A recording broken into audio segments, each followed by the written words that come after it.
We're on lesson 5 of chapter 9, which we're going to solve quadratic equations by completing the square. First, we're going to complete the square, then we're going to solve quadratic equations, then we'll solve a real-world problem. Well, we complete the square whenever we have an expression x squared plus bx, because you'll notice that the c is missing. So what we can do is we actually can add the c, and by doing that we would add the square of half the coefficient of the term bx. So for example, if I have x squared plus bx here, I can complete that square by having half of b over 2 squared. And then I can simplify that into x plus b over 2 squared. So for example, if we have x squared plus 6, half of the coefficient of this term b times x, which is 6, is 3. And if we have the square of that, that would be 9. So by adding that 3 squared, or 9, we have x squared plus 6x plus 9. I can factor that then by saying 3 times 3 is 9 and 3 plus 3 is 9. So like we've done before, we'd have x plus 3, x plus 3. And since these are the same, we could just say x plus 3 squared. So by adding that 3 squared, we are able to complete the square, it's called.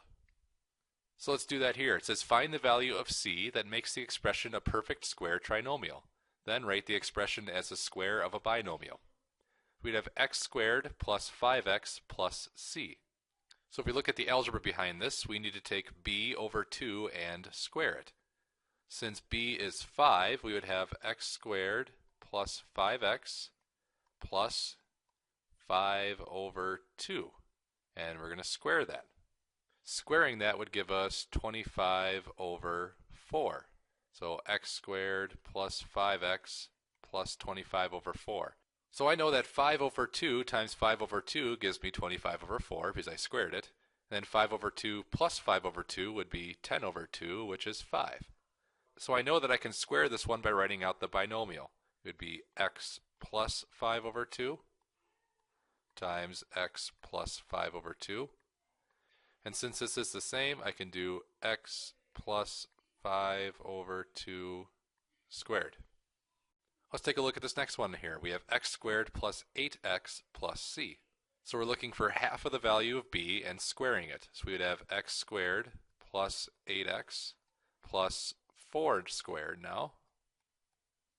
4 squared is 16, so we'd have x squared plus 8x plus 16. And this would be a perfect square because 4 times 4 is 16 and 4 plus 4 is 8. So it would be x plus 4, x plus 4. And then we could say x plus 4 squared. So we can use completing the square to solve quadratic equations. We have x squared minus 16x equaling negative 15. Well, we can complete the square over here by adding half of negative 16, and we could add the same thing over to this side of the equation. So we'd have x squared minus 16x plus half of negative 16, so negative 8 squared. And that's going to equal negative 15 plus negative 8 squared. Notice how I added negative 8 squared to both sides because we have to do that to the equation. So now I can complete this square because negative 8 plus negative 8 is negative 16. So that will leave me with x minus 8 and x minus 8, so x minus 8 squared equaling negative 15 plus negative 8 squared is 64. So that's going to give me positive 49. So it would be x minus 8 squared equaling 49.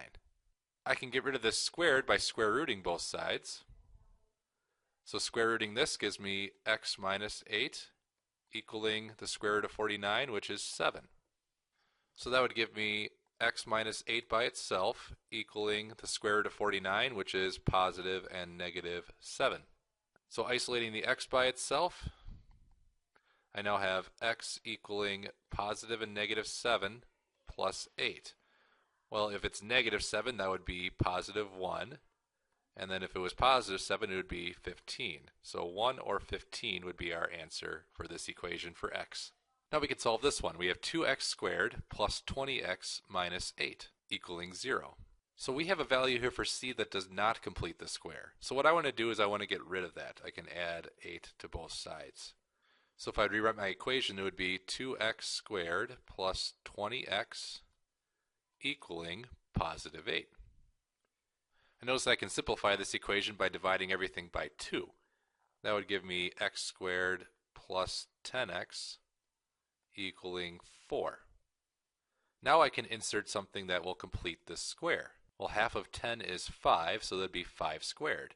So x squared plus 10x plus 5 squared equals 4 plus 5 squared.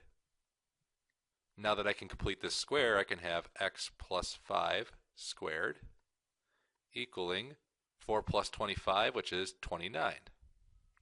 If I square root both sides then, I could write my new equation up here. It'd be x plus 5 equals the square root of 29.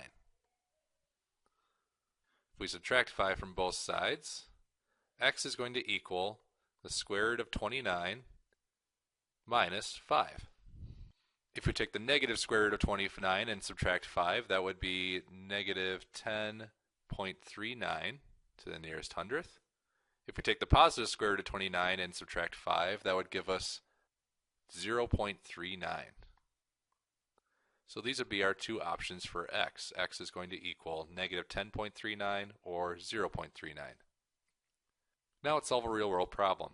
It says you decide to use chalkboard paint to create a chalkboard on the door. You want the chalkboard to have a uniform border as shown, meaning the border needs to be the same all the way around. You have enough chalkboard paint to cover 6 square feet. Find the width of the border to the nearest inch. So the border is going to be x, and it's going to be x all the way around. So if I want to find the amount of chalkboard up and down, and then left and right, I could do total distance I want to cover, 7, minus this x and minus this x. So it would be minus 2x. So I have 7 minus 2x, multiplying it times the width. The width is 3 minus this x minus this x. So that would be 3 minus 2x. And I know that my area needs to equal 6 because that's how much paint I have. If I use the FOIL method to multiply here, multiplying that out after simplifying would give me 4x squared minus 20x plus 21 is 3 and 7 is 21, and that equals 6. Well, this is not a perfect square trinomial, so I could subtract 21 to get rid of that and just kind of start over, I guess. So we have 4x squared minus 20x equaling 6 minus 21, negative 15.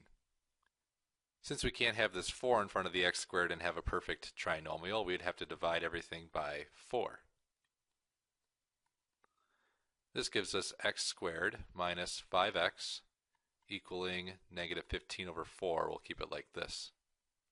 So what would make this a perfect square trinomial that we have to add in? It would have to be half of 5x and then squared.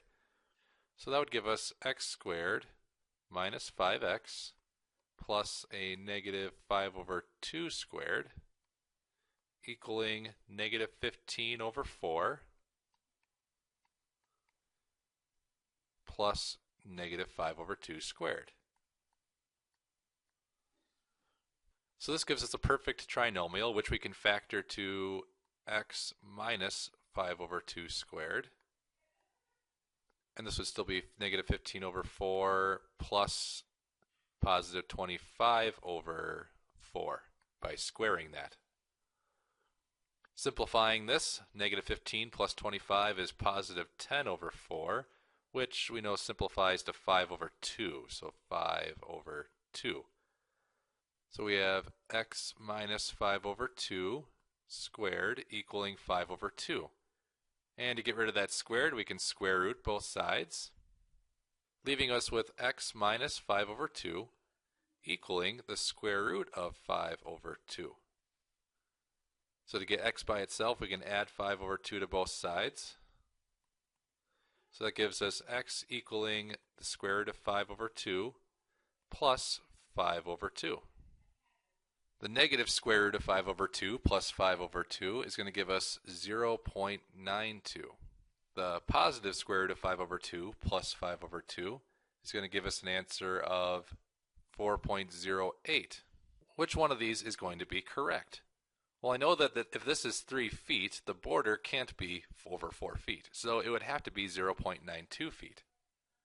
And since this is in feet, I'm not quite done yet. I need to convert this to the nearest inch, so I have to turn this into inches. So I have to multiply this times 12. 0.92 times 12. That's going to give me 11.04 inches. Rounding that to the nearest inch would give us a total of 11 inches for our border.